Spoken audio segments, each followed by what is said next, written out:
O autor do Salmo 119 nos oferece o nono conjunto de 8 linhas, louvando a palavra de Deus, e ele usa diversos termos para continuar louvando a palavra de Deus em todo esse Salmo 119, variando assim a sua expressão de louvor.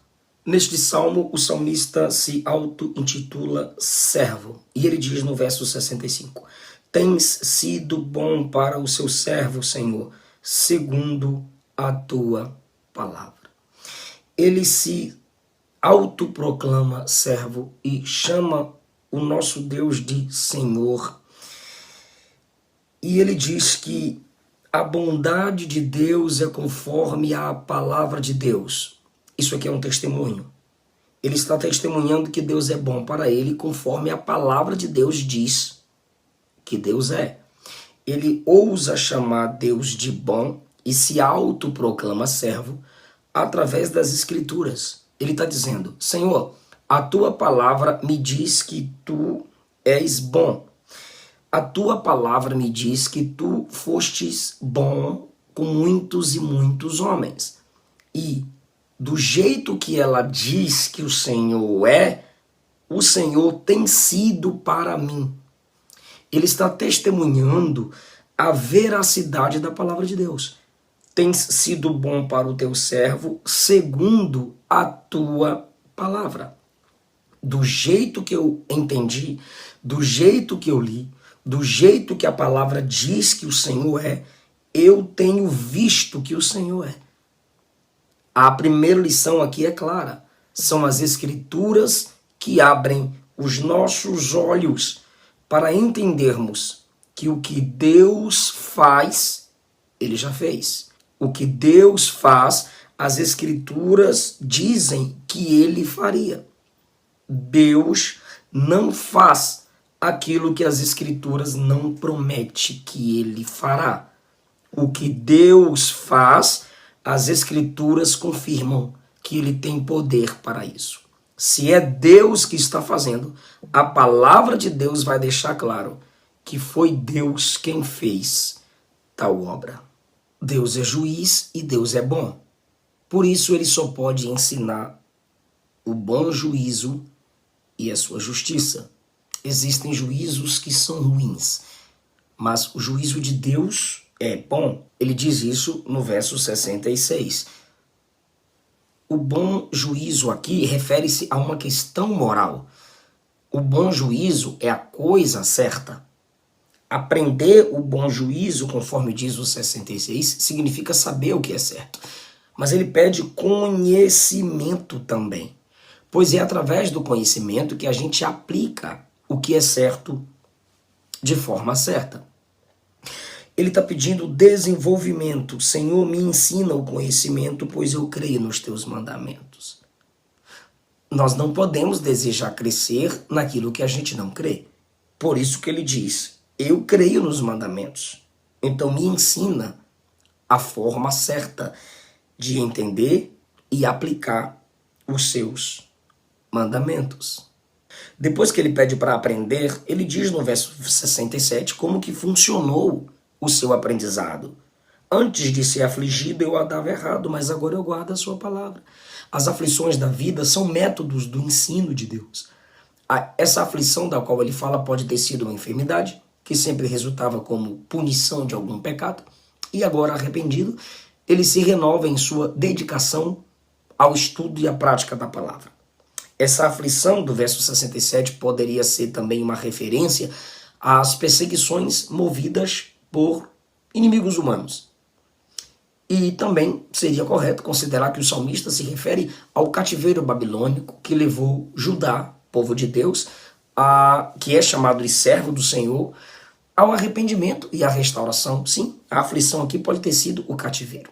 Nesse caso, o eu do texto fica subentendido como a representação da nação de Judá, como se fosse um só homem. Enquanto não tinha sido afligido, Israel não havia aprendido que não podia idolatrar. Mas depois do cativeiro, eles abriram mão dos ídolos para servir ao verdadeiro Deus. Perceba que no verso 67 E no verso 71, ele fala que as aflições cooperaram para ele aprender. Nesse caso, ele nos ensina a olhar para o lado brilhante das dificuldades da vida, das quais às vezes somos vítimas, pois o salmista acredita que as dificuldades são disciplinas que nos ajudam a nos desenvolvermos espiritualmente. Ele poderia falar simplesmente sobre as dificuldades, mas ele olha para além das dificuldades e o que aprendeu com elas. Ele diz que através delas, o seu conhecimento, a sua sensibilidade para as coisas de Deus aumentaram. Ele pede para aprender os estatutos ou decretos de Deus no verso 68. E no verso 71, ele diz que aprendeu esses decretos. O que ele pediu para aprender, ele aprendeu. No reino de Deus é assim. Quem pede, recebe. Quem busca, acha. E aquele que bate, para ele a porta se abrirá. A porta da graça, do conhecimento, do desenvolvimento. Se você pedir, você verá Deus responder. Você verá Deus criar estratégias, usar seus métodos santos e perfeitos para te aperfeiçoar no crescimento dele. O salmista também mostra o resultado de ter aprendido a palavra. Verso 69. Os soberbos forjam mentiras contra mim. Os ímpios se levantaram contra ele. Segundo o resultado, 69, eu guardo no coração os teus preceitos. Não há espaço no coração dele para as mentiras que os ímpios forjam contra ele. Além de seus próprios pecados, o servo de Deus ainda tem inimigos mentirosos que o cobrem de mentiras. A expressão hebraica para forjar aqui, forjaram mentiras, é remendar, fabricar. Enquanto Deus é bom e faz o bem, no verso 68, os ímpios fabricam mentira, pois eles são mentirosos e cada um age conforme a sua natureza. Mas a decisão de Davi não é se abater com os criadores das mentiras, mas é focar no Criador das Escrituras, na fonte da verdade, que é o nosso Deus. Ele diz que quem não aprendeu a palavra tem um coração engrossado com orgulho e soberba, ao ponto de se tornar insensível, no verso 70. E ele diz, seu coração engrossou e ficou como se fosse sebo, gordura. A figura simbólica para a soberba na Bíblia.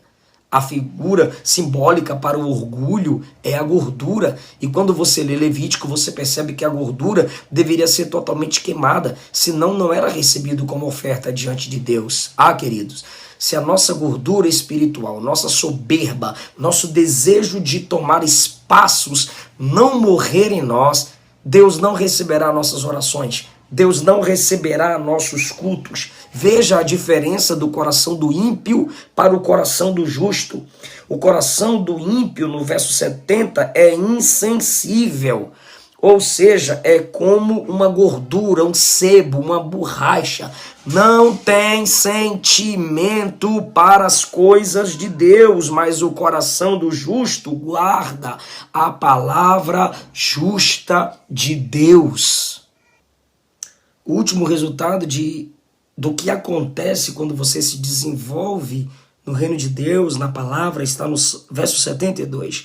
Para mim, a lei que vem da tua boca vale mais do que milhares de peças de ouro e prata. Os homens costumam buscar riquezas materiais e em breve o seu dinheiro se torna o seu Deus. E essa divindade chamada dinheiro controla tudo quanto eles devem fazer. Porém, nem a prata nem o ouro podem obter a redenção. Sábios são aqueles que até usam seu dinheiro para adquirir o ouro da sabedoria contidos na palavra de Deus. A sabedoria espiritual é o verdadeiro tesouro que temos em vasos de barro, que é o nosso corpo. Colossenses 2 diz que em Cristo estão escondidos todos os tesouros espirituais da sabedoria que perdura para a vida eterna. Champlin, um grande comentarista, conta a história de um rabino chamado José. Ele se recusou a ir a um certo lugar onde ganharia muito dinheiro. E sabe por que ele se recusou a ir a este lugar? Porque ali não havia sinagoga. Ou seja, um lugar que no tempo do rabino era um lugar específico para se reunir e estudar as escrituras sagradas.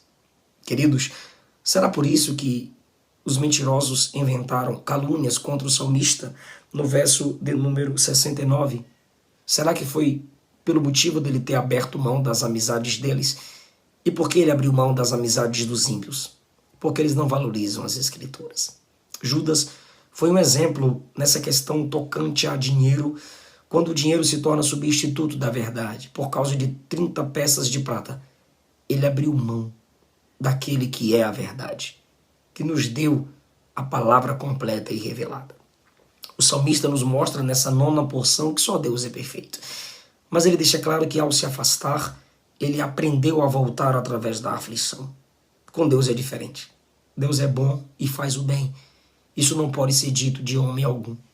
O homem é mau em sua natureza, por isso ele se desvia como salmista, por isso ele mente como os inimigos do salmista. Mas Deus é bom, no verso de número 68, e faz o que é bom.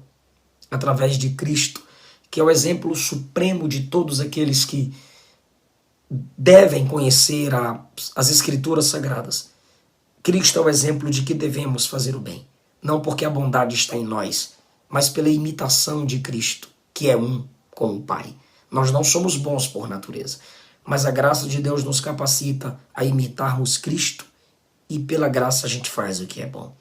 Atos 10:38 diz que Cristo, ungido pelo Espírito Santo, andou por toda a parte fazendo o bem, curando os oprimidos do diabo.